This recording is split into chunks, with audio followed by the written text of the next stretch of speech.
Tem gente que pensa que vai acabar com você fácil, mas não vai acabar não. Pode mandar praga, Deus transforma em bênção. Pode mandar o que for, que o seu Deus derruba. Esteja de pé no dia bom e no dia mau, na situação fácil, na situação difícil. Você está numa guerra, mas você está lutando. O justo passa por muitas coisas, mas não se preocupe, que Deus te livra de todas. Você sabe tudo que você já passou.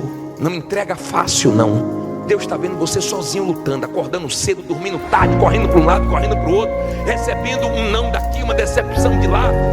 Fica tranquilo, depois dessa luta tem vitória, depois desse choro tem testemunho, depois dessa guerra tem a honra de Deus. Não é luta, depois derrota, não é luta, mas depois diga vitória. Continue confiando em Deus, porque Ele não vai falhar com você. Ele honrou Davi. Foram muitas lutas, mas no final Deus honrou. Você não vai perder para o diabo não. Você não vai perder para o mal não, porque Deus vai te ajudar.